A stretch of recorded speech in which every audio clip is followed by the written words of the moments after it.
گزشتہ چند جمعوں سے ہمارا موضوع نکاح کے حوالے سے چل رہا ہے۔ نکاح کا مقصد باہمی موافقت،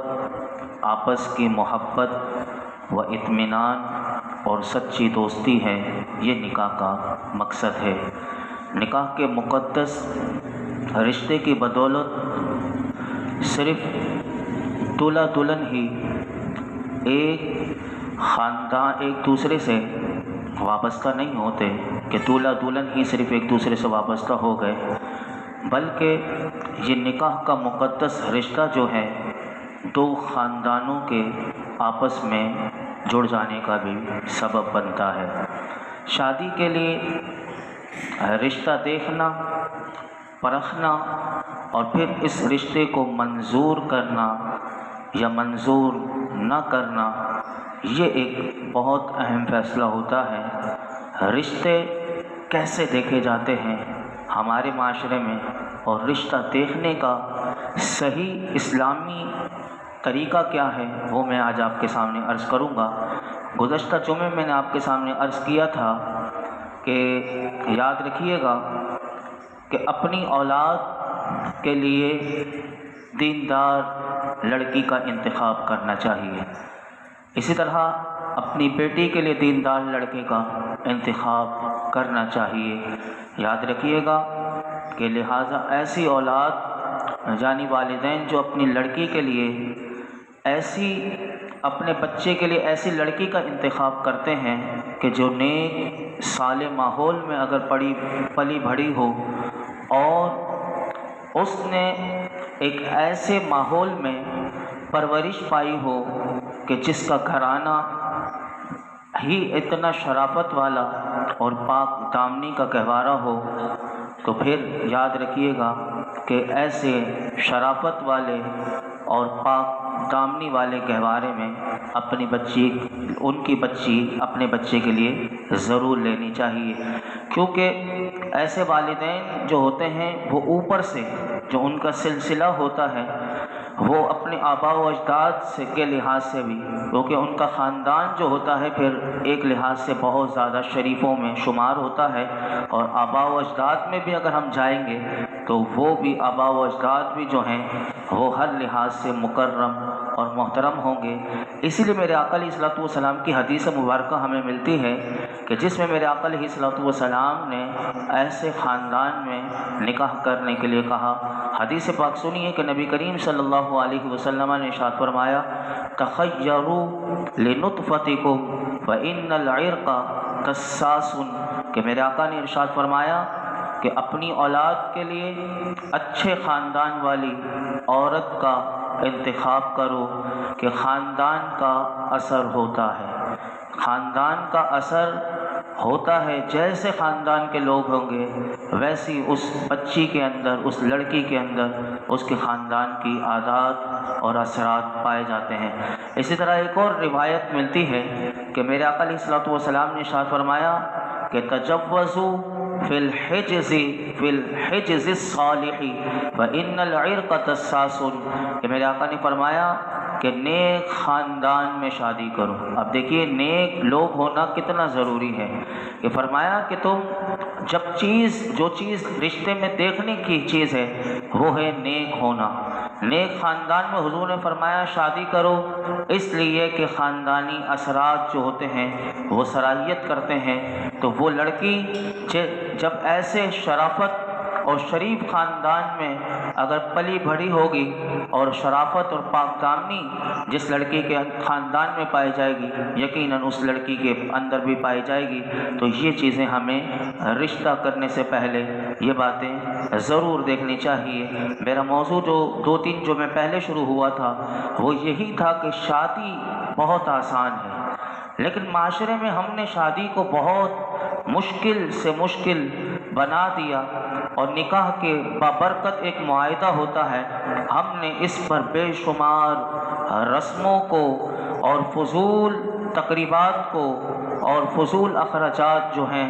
وہ ہم نے بڑھاتے چلے گئے، اور ایک ایسا بوجھ اپنے اوپر لڑکے والوں نے بھی لے لیا اور لڑکی والوں نے بھی ایک ایسا بوجھ اپنے اوپر لے لیا کہ اگر پھر آج معاشرے میں ہم دیکھتے ہیں تو ایک متوسط خاندان کا شخص ہو یا پھر کوئی بھی نوکری کرنے والا بھی شخص ہو، اس کے لیے ایک ناقابل تسخیر ایک پہاڑ کی طرح یہ شادی بن گیا کہ جب تک لاکھوں روپے نہ ہو تو شادی کرنا مشکل ہے۔ گزشتہ جمعے بھی میں نے عرض کیا تھا کہ شادی اسلام نے اتنا آسان رکھا کہ نکاح میں 2 فرض ہیں، 1 واجب ہے اور 3 سنتیں ہیں۔ اگر یہی ان 5 چیزوں کو اگر ہم لے لیں، 6 چیزوں کو، تو پھر ہمارے لیے نکاح کا جو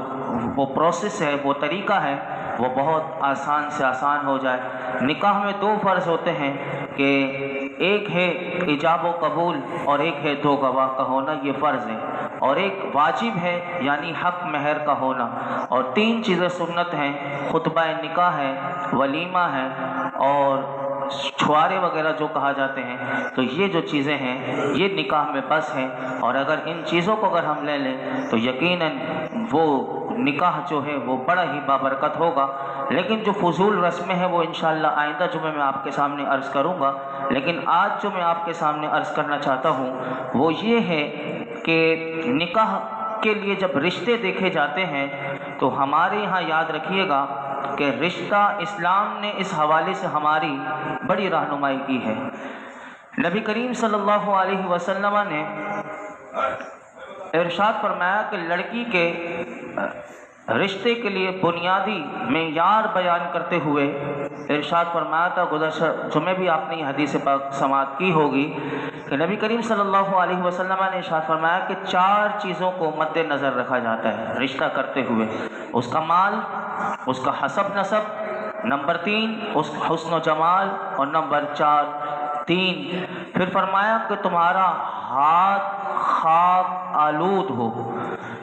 تم دیندار عورت کے حصول کی کوشش کرو۔ یعنی عام طور پر لوگ عورت کے مال، اس کے جمال اور اس کے خاندان پر نظر رکھتے ہیں۔ یہ عموماً جب رشتہ کرنے سے پہلے خاندان، مال، جمال اور اس عورت کی خوبصورتی کو دیکھا جاتا ہے، اور انہی چیزوں کو دیکھ کر لوگ نکاح کرتے ہیں۔ مگر میرے آقا علیہ الصلوۃ والسلام نے ارشاد فرمایا کہ تم نکاح کرتے وقت تم شرافت اور دینداری کو تمام چیزوں سے پہلے دیکھو، کہ مال اور جمال جو ہے یہ فانی چیزیں ہیں، ایک جھٹکے میں مال بھی چلا جاتا ہے، اور اسی طرح جو حسن و جمال ہے وہ ایک بیماری میں ختم ہو جاتا ہے۔ مال بھی ایک جھٹکے میں جا سکتا ہے اور حسن و جمال بھی جو ہے وہ ایک جھٹکے میں جا سکتا ہے۔ تو یاد رکھیے گا کہ میرے آقا علیہ الصلوۃ والسلام کی حدیث پاک ہمارے لیے بڑی بہترین رہنمائی کرتی ہے۔ والدین موجودہ زمانے میں جب ہم دیکھتے ہیں تو موجودہ زمانے میں اکثر والدین اپنی اولاد کے لیے اچھے رشتوں کی تلاش میں پریشان رہتے ہیں۔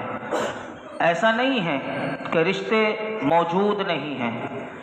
کنواروں کی تعداد بھی لاکھوں میں ہے اور کنواریوں کی تعداد بھی لاکھوں میں ہے، لیکن رشتہ جو ڈھونڈنے والے ہوتے ہیں، رشتہ ڈھونڈنے والوں نے کچھ ایسے خواب اپنے پہلے سے اپنے دماغ میں انہوں نے ایک اپنا نظریہ بنا لیا ہوتا ہے، اپنا ایک مائنڈ سیٹ ان کا ہوا ہوتا ہے کہ جو انہوں نے خواب دیکھا ہوا ہوتا ہے ان کے خواب کی جو تعبیر ہے وہ رشتے میں نہیں مل پا رہی ہوتی۔ اس لیے اگر صرف مالی حیثیت، عزت، شہرت، حسن و جمال اور اسٹیٹس کو ہی فوکس کرنے کے بجائے ہمارے معاشرے میں اگر حسن اخلاق، حسن سیرت اور رہن سہن کے طریقے اور عادات اور اطوار کو اگر ہم نے پیش نظر رکھا تو یاد رکھیے گا کہ شادی بیاہ کی جو رکاوٹیں جو آج ہیں وہ کم سے کم ہو جائیں گی، اور یہ خوبیاں رکھنے میں یعنی شادی کا جو رشتہ کرنے میں بالکل آسان اس کے لیے مددگار بھی ثابت ہو سکتی ہیں کہ جب بندہ حسن اخلاق کو، حسن سیرت کو دیکھے اور رہن سہن کے طریقے کو دیکھے۔ باقی جو آیت کریمہ میں نے آپ کے سامنے پڑھی تھی کہ اللہ تعالیٰ ارشاد فرماتا ہے یکونوا فقراء یغنیہم اللہ من فضلہ، کہ اگر جو بے نکاح ہیں اگر تم ان کا نکاح کر دو گے، اگر وہ فقیر بھی ہوئے تو اللہ اپنے فضل سے انہیں غنی کر دے گا۔ تو یہ ہوتا بھی ہے معاشرے میں کہ جب انسان صرف مالی حیثیت کو دیکھ کر شادی نہ کرے حسن و جمال کی وجہ سے، بلکہ جو شریعت نے معیار دیا اس کو دیکھتے ہوئے اگر نکاح کرے تو پھر انشاءاللہ رشتے بھی بہت جلدی ہوں گے اور لوگوں کے گھروں بھی جلدی آباد ہوں گے۔ رشتہ ہمارے یہاں ہوتا یہ ہے کہ رشتہ دیکھنے کے جو انداز ہیں معاشرے میں وہ اس طرح پائے جاتے ہیں کہ لڑکے کے لیے تلاش رشتہ کا کام عموماً جو کرتے ہیں وہ اس کی والدہ ہوتی ہیں، کہ لڑکے کے لیے رشتہ دیکھنے کے لیے اس کی والدہ جاتی ہیں یا پھر اس کی بہنیں ہیں یا دیگر رشتہ دار جو خواتین ہوتی ہیں وہ یہ کام سر انجام دیتی ہیں۔ ایک گزشتہ چند صدیوں پہلے چلے جائیں یا چند سال پہلے چلے جائیں تو چند سال پہلے اگر ہم جائیں تو بڑی عمر کی جو عورتیں ہوتی تھیں جو پڑھی لکھی کم ہوتی تھیں لیکن وہ تجربہ بڑا زبردست رکھتی تھی، بڑی عمر کی جو عورتیں ہوتی تھیں وہ جب کسی کا رشتہ اپنے بچوں کا رشتہ دیکھنے کے لیے جاتی تھیں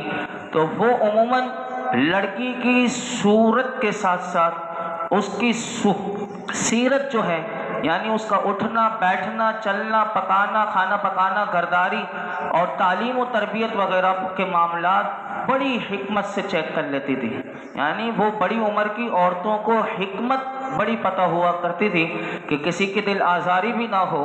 اور جس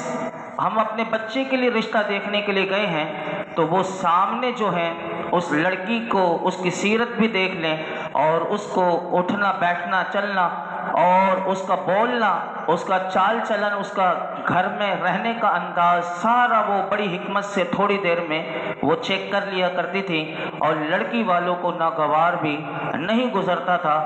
اب جو ہے ہمارے جو جدید دور اور پڑھے لکھے لوگ زیادہ ہو گئے تو پڑھے لکھے ہونے کی وجہ سے اب جو رشتہ چیک کرنے کا انداز ہے تو وہ چیک اس طرح کرتے ہوئے ایسی حماقتیں اور بے وقوفیاں کرتے ہیں کہ جن کو دیکھ کر حیرانی ہوتی ہے کہ کبھی لڑکی کو اپنے سامنے باقاعدہ بٹھا کر،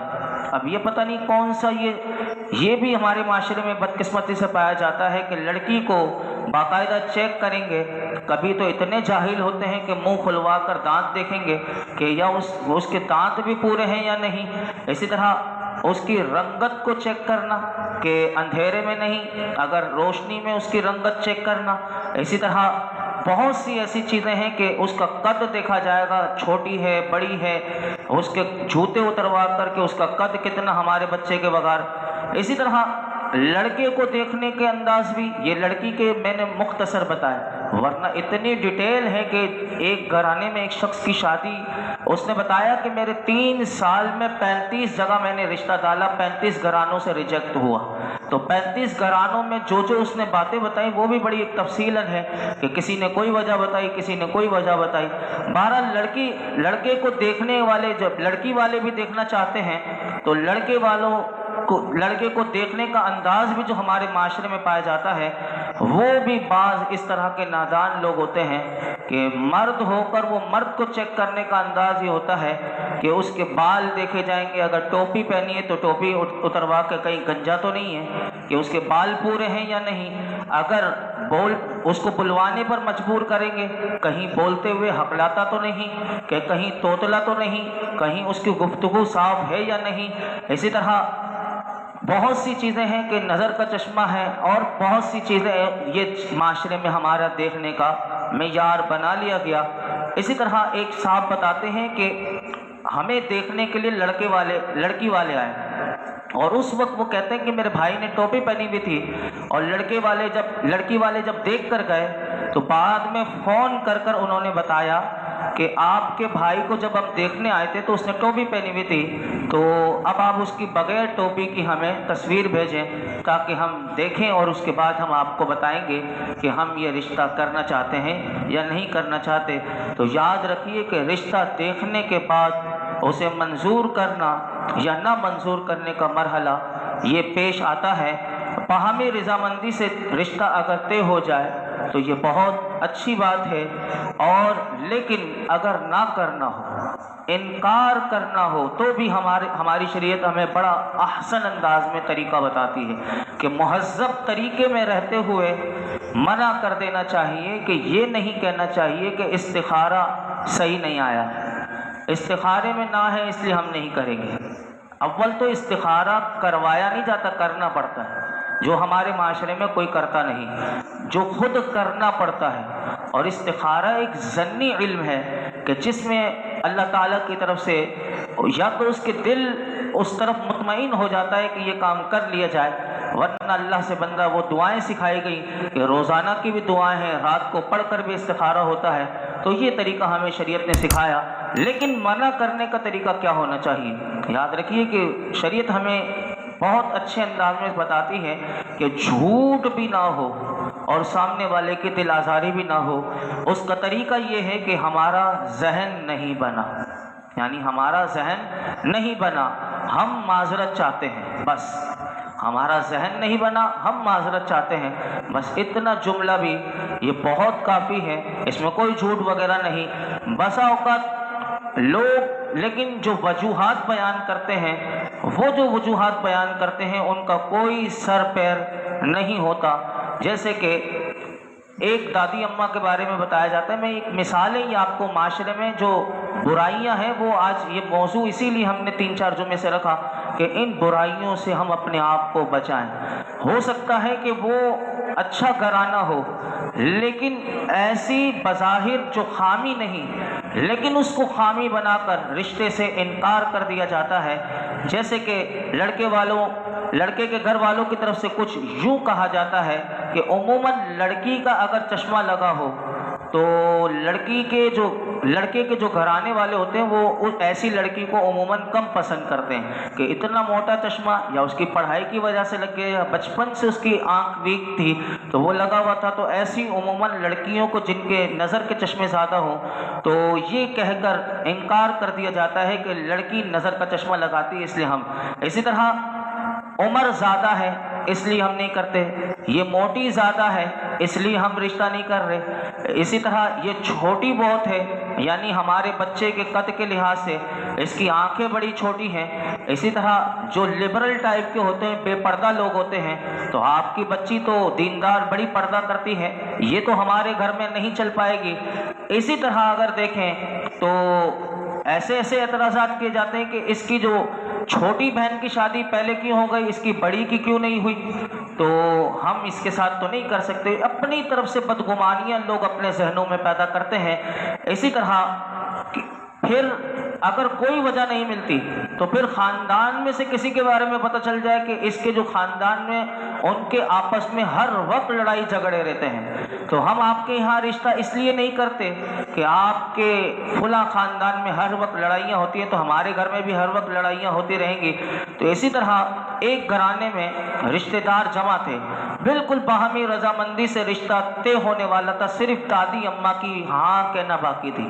اب آپ دادی اماں دیکھیے کہ دادی اماں کی خود کی کمر جھکی ہوئی ہے، یعنی عمر اتنی بڑی ہو چکی ہے۔ اب دادی اماں سے اپنے پوتے کے لیے پوچھا جا رہا ہے کہ یہاں ہم رشتہ کرنا ہے، تو دادی اماں نے پوچھا کہ بتائیے کہ لڑکی کی تعلیم کتنی ہے؟ تو دادی اماں کو جب بتایا گیا کہ لڑکی کی تعلیم جو ہے وہ computer soft where holder diploma ہے، یعنی سب کمپیوٹر سافٹ ویئر ڈپلوما میں ہولڈر ہے یہ، تو اب دادی اماں نے ریجیکٹ کس طرح کرتی ہیں، دیکھیے سنیے کہ دادی اماں نے یہ رشتہ اس وجہ سے ریجیکٹ کیا کہ وہ کہنے لگی یہ تو گھر میں آ کر صرف ٹیبل کرسی پر بیٹھ جائے گی اور یہ کمپیوٹر کے سامنے بیٹھی رہے گی اور تھوڑے عرصے میں اس کی کمر میں درد شروع ہو جائے گا کہ جس کی وجہ سے ہماری نسل نہیں چل پائے گی، اس لیے دادی اماں نے کہا یہ رشتہ نہیں ہو سکتا۔ تو یاد رکھیے کہ ان چیزوں کو ہمیں سوچنا چاہیے، یہ معاشرے میں ہماری خرابیاں ہیں جو رشتہ دیکھنے میں ہوتی ہیں۔ رشتہ دیکھنے میں اور جب باہمی رضامندی سے ہو یا نہ ہو، لیکن ایک بات ہمیشہ یاد رکھیے گا کہ لوگوں کی سامنے والوں کی خامیاں بتا بتا کر کسی رشتے سے انکار ہوتا ہوگا، تو یاد رکھیے گا کہ سامنے والی جو لڑکی ہے جب اسے پتہ چلتا ہوگا کہ میرا جو رشتہ ریجیکٹ کیا گیا میری خامیاں یہ بتائی گئیں، تو یا لڑکے کی خامیاں بتائی جاتی ہیں، یہ بھی ہوتا ہے، اور سب پتہ ہوتا ہے، ہر کسی کا ذہن یہ نہیں ہوتا کہ بالکل آسان الفاظ میں کہ کسی کے دل آزاری نہ ہو کہ ہمارا ذہن نہیں بنا، ہم معذرت خواہ ہیں، کوئی یہ تو کہتا نہیں، لیکن سامنے خامیاں ضرور پتہ چلتی ہیں۔ نہیں، اگر وہ نہیں بتاتے تو کسی نہ کسی کے ذریعے پتہ چل جاتا ہے، کیونکہ زبان جو ہے یہ چلتی رہتی ہے، کسی نہ کسی کے ذریعے کانوں وہ بات پہنچ جاتی ہے۔ میں یہ عرض کرنا چاہ رہا تھا کہ جب ہم کسی کی بھی لڑکے کی یا لڑکی کی خامیاں بتا کر سامنے بتاتے ہوں گے تو ان پر کیا گزرتا ہوگا۔ کئی بار تو ایسا ہوتا ہے کہ جو علماء کے پاس آتے ہیں، آپ علماء سے جا کر بھی پوچھیں کہ ایسے لڑکے اور لڑکی کے والدین یا وہ خود آتے ہیں پوچھنے کے لیے کہ ہماری یہ وجہ کی وجہ سے خامیاں بتائی گئیں اور ہمارا رشتہ ریجیکٹ ہوا، تو کئی تو ایسے ہوتے ہیں کہ جو مشورہ نہیں کرتے تو وہ احساس کمتری کا شکار ہوتے ہیں۔ ایسے کئی پائے جائیں گے کہ میرے اندر اتنی خامیاں ہیں کہ میرا رشتہ ریجیکٹ ہو جاتا ہے، اور آپ دیکھیں آج کل آسان نہیں ہے کسی کا بھی رشتہ ہو جائے، اتنی خامیاں لوگ بتا کر جب رشتہ ریجیکٹ کرتے ہیں وہ سامنے والا نفسیاتی مریض بن جاتا ہے۔ نفسیاتی مریض نہیں بھی بنتا تو وہ جعلی عامل باباؤں اور پیروں کے چکر میں، ایسے جعلی پیروں کے چکر میں پڑتا ہے کہ جو اسے یہ کہتے ہیں کہ ہاں تمہاری بندش ہوئی ہوئی ہے، وہ تمہاری بندش کی وجہ سے تمہاری یہ رکاوٹ ہے، فلاں اب یہ کرو، یہ کام کرو، یہ کرو، اور وہ ایسے لوگوں کے ہتھے چڑھتا ہے اور لاکھوں روپے اس کے برباد ہو جاتے ہیں۔ لیکن یاد رکھیے گا کہ اگر جب تک اس کا رشتے کا ٹائم نہیں ہے اور نہیں ہونا تو وہ اللہ کی مرضی پر، حالانکہ سکھانا تو یہ چاہیے تھا کہ آپ اللہ کے رضا پر راضی رہیے اور اللہ سے دعا کرتے رہیے۔ میرے آقا علیہ الصلوۃ والسلام نے بہت سی دعائیں سکھائی ہیں کہ رشتہ انسان جب شادی کرنا چاہتا ہے تو اس سے پہلے اللہ سے دعا کرے۔ اب یہ دیکھیے، ربنا ھب لنا من ازواجنا وذرياتنا قرۃ اعین واجعلنا للمتقین اماما، یہ کتنی پیاری دعا ہے کہ جس میں اللہ ہمیں ہماری بیویوں کے لیے، اپنی اولاد کے لیے ان کا امام بنا دے، اور ہماری اولاد کو، ہماری بیویوں کو ہماری آنکھوں کی ٹھنڈک بنا دے کہ جن سے ہمیں، اب یہ بندہ شادی سے پہلے جب یہ دعائیں کرے گا تو اللہ رب العالمین اس کے لیے ایسا ہی نیک صالح رشتہ عطا فرما دے گا۔ لیکن جو کام ہمیں کرنا چاہیے وہ ہم نہیں کرتے، تو یاد رکھیے گا کہ ہمیں والدین کو بھی یہ چاہیے کہ وہ اپنی شرائط میں کچھ نرمی اور تقاضوں میں کچھ کمی لائیں، تاکہ جو شادی کے جو معاملات ہیں، آپ کی اولاد کی شادی مناسب وقت پر ہو جائے۔ جو بے شمار خوبیاں آپ اپنی بہو میں یا داماد میں دیکھنا چاہتے ہیں، ان کا ایک ساتھ ملنا ناممکن نہیں تو مشکل ضرور ہے، ناممکن نہیں تو مشکل ضرور ہے، کیونکہ آپ نے اپنے خواب جو سیٹ کیے ہوئے ہیں اور آپ کی تعبیر جو نہیں مل پا رہی، تو یہ وجہ یہی ہے کہ آپ کو چاہیے کہ آپ جو خوبیاں دیکھنے چاہتے ہیں اس میں کچھ کمی لائیں، تاکہ جو دشوار مشکل جو پیش آ رہی ہے اور آپ کی بچی کی یا بچے کی عمر بڑھتی چلی جا رہی ہے اور مناسب وقت پر ان کا رشتہ طے نہیں ہو پا رہا، آپ کو چاہیے کہ آپ کچھ نہ کچھ کمپرومائز کریں۔ ہر رشتے میں کیڑے نکالنا، چاہے آپ کے گھر والے نکالیں یا آپ میں سے نکالیں، تو یہ یاد رکھیے گا کہ کوئی بھی رشتہ نکالتے ہوئے کیڑے نہ نکالیں۔ اگر پھر جب زیادہ تاخیر ہو جاتی ہے تو پھر ایسے ہی ماں باپ جو ہوتے ہیں تو پھر جب دیکھتے ہیں کہ بیٹی کی عمر بہت ہو گئی یا بیٹے کی عمر بہت ہو گئی، تو پھر آپ بھی یہ جانتے ہیں کہ وہ یہ کہتے ہوئے نظر آتے ہیں کہ اب جیسا بھی رشتہ ہو چلے گا، اب جیسا بھی رشتہ ہو چلے گا۔ تو یہ تو پہلے آپ نے سوچ لینا چاہیے تھا کہ جیسا رشتہ تھا لیکن اس میں کچھ نہ کچھ کمپرومائز، لیکن وہ جو طریقہ جو تھا وہ میں شروع میں عرض کر چکا ہوں 3 جمعے کہ کیا چیز ہمیں دیکھنی چاہیے کہ دینداری جو ہے وہ ہمیں ضرور دیکھنی چاہیے، اور دینداری کو دیکھتے ہوئے ہمیں رشتہ کرنا چاہیے اور شادی کو آسان بنانا چاہیے، تو ہمارے لیے آسانیاں پیدا ہوں گی۔ نکاح جو ہے وہ مسجد میں ہونا چاہیے۔ نکاح کے آداب میں سے علماء نے یہ لکھا کہ وہ مسجد میں کیا جائے، اور پھر مسجد چونکہ اللہ کا گھر ہے اور نکاح ایک بھلائی کا کام ہے، ایک بہت اچھا کام ہے، اور مسجد میں جو بھی بھلائی کا کام کیا جائے اس میں خیر و برکت ضرور شامل ہاتھ ہوتی ہے، لہٰذا مسجد میں نکاح کرنا یہ بہتر ہے۔ نبی کریم صلی اللہ علیہ وسلم نے کیا اس معاملے میں ارشاد فرمایا؟ سنی، حدیث پاک میں آتا ہے کہ حضور علیہ الصلوۃ والسلام نے ارشاد فرمایا اعلنوا ھذا النکاح وجعلوہ فی المساجد۔ میرے آقا نے ارشاد فرمایا نکاح علی الاعلان کیا کرو، نکاح علی الاعلان کیا کرو اور اسے مسجد میں منعقد کیا کرو۔ یہ میرے آقا علیہ الصلوۃ والسلام نے ارشاد فرمایا۔ اس حدیث پاک کی تشریح کرتے ہوئے مفتی احمد یار خان نعیمی علیہ الرحمہ آپ فرماتے ہیں کہ فقہا فرماتے ہیں کہ مستحب یہ ہے کہ نکاح کا دن جو ہے وہ جمعے کا دن ہونا چاہیے۔ فرمایا کہ نکاح جمعے کے دن بعد نماز جمعہ تمام نمازیوں کے سامنے ہو تاکہ نکاح کا اعلان بھی ہو جائے اور ساتھ ہی جگہ یعنی مسجد اللہ کا گھر، اس سے بڑی کیا بابرکت۔ فرماتے ہیں ساتھ ہی جگہ اور وقت کی برکت بھی اسے حاصل ہو جائے۔ نکاح عبادت ہے اور عبادت کے لیے عبادت خانہ یعنی مسجد ہی سب سے زیادہ موضوع اور مناسب ہے، اور ساتھ ہی اس کی برکت بھی اسے حاصل ہو جائے گی۔ تو یہ یاد رکھیے گا کہ مسجد میں نکاح کرنا ایک مستحب عمل ہے، لیکن ہمارے یہاں بدقسمتی سے مسجد کے تقدس کا لوگوں کو نہیں پتہ ہوتا۔ نکاح مسجد میں ضرور ہوتے ہیں۔ اب لوگوں نے مسجد میں نکاح تو شروع کیا، چلیے کہ اس حدیث پاک کے ضمن میں کیا، لیکن مسجد میں ہی کولڈ ڈرنک وغیرہ،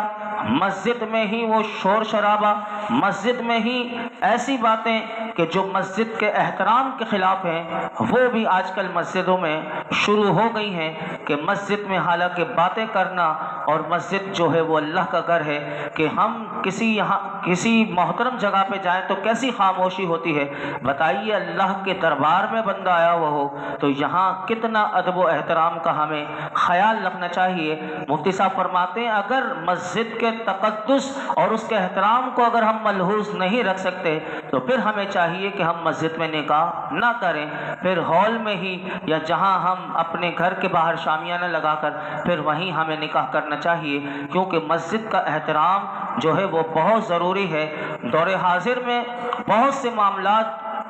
کی طرح شادی کی پرمسرت موقع پر ہمارے یہاں ہوتا یہ ہے کہ بہت سی خرافات اور برائیاں رائج ہو چکی ہیں کہ جو شریعت سے ٹکراتی ہیں اور اللہ کے غضب کا سبب بنتی ہیں۔ اب دیکھیں نکاح عبادت تھی، ہونا تو یہ چاہیے تھا کہ اللہ کی فرما برداری کر کے خوشیوں کو طویل کر لیا جاتا، لیکن ہم انہی خوشیوں کو خود بربادی کی طرف لے کے جاتے ہیں، اور وہ بربادی جو ہے وہ اس میں سے بہت سی چیزیں ہیں جن میں جو رسومات کے طور پر آتی ہیں، جیسے ہمارے یہاں بہت ساری چیزیں شروع ہو گئی ہیں۔ آتش بازی دیکھیے، ابھی آتش بازی کا رواج بالکل پروان چڑھ رہا ہے، نہ کریں تو شادی نہیں کہلاتی۔ تو شادی میں یہ آتش بازی جو ہے یہ مال کا ضیاع بھی ہے اور اسی طرح یہ اسراف بھی ہے، اور اس کو علماء ناجائز اور حرام کہتے ہیں۔ یہ پیسہ آپ اپنی مستقبل کی زندگی میں اپنے اوپر ہی خرچ کر لیجئے، اپنے اچھا اوڑھنے پہننے پہ، لیکن کیوں یہی آگ جلا کے آتش بازی کر کے آپ کیوں مال کو ضائع کرتے ہیں؟ اسی طرح جھوٹا چھپائی کی رسم، اسی طرح سرما لگائی کی رسم، اسی طرح چاول پھینکنے کی رسم، اسی طرح دودھ پلائی کی رسم، اس کا فتویٰ کیا ہے یہ تو میں انشاءاللہ، کیونکہ وقت میرے پاس 1 منٹ ہے، یہ میں آئندہ آپ کے سامنے رکھوں گا۔ اور اسی طرح جو ہمارے یہاں شادی ہونے سے پہلے جو فنکشن کروائے جا رہے ہیں اور اب بڑے پیمانے پر بڑے خرچے کے ساتھ، میں نے ایک منگنی کے اوپر پورا جمعہ آپ کے سامنے عرض کیا تھا کہ منگنی کی وجہ سے، منگنی ایک معاہدہ تھا کہ جس میں رشتہ ہو جائے اور بالکل آسان اس کا اسلام نے ہمیں طریقہ بتایا، لیکن ہم نے منگنی کو اس میں نصف دولہا اور نصف دلہن بنا کر اور اس کو بینکوٹ میں لا کر وہ لاکھوں روپے جو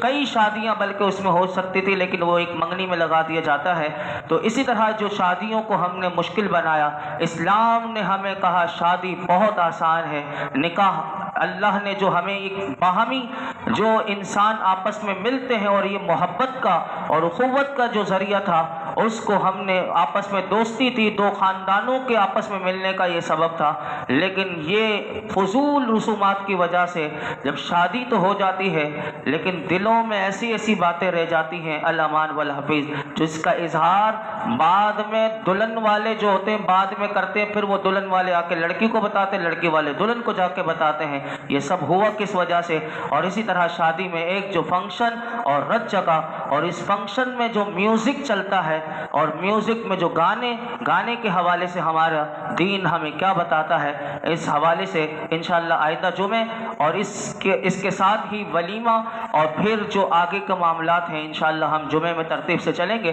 اللہ رب العالمین ہمیں اس دین کے پر چلنے کی توفیق عطا فرمائے، اور دین کے مطابق جو ہمیں دین نے رہنمائی کی ہے اس کے مطابق اپنے بچوں کی شادیاں کرنے کی اللہ ہمیں توفیق عطا فرمائے۔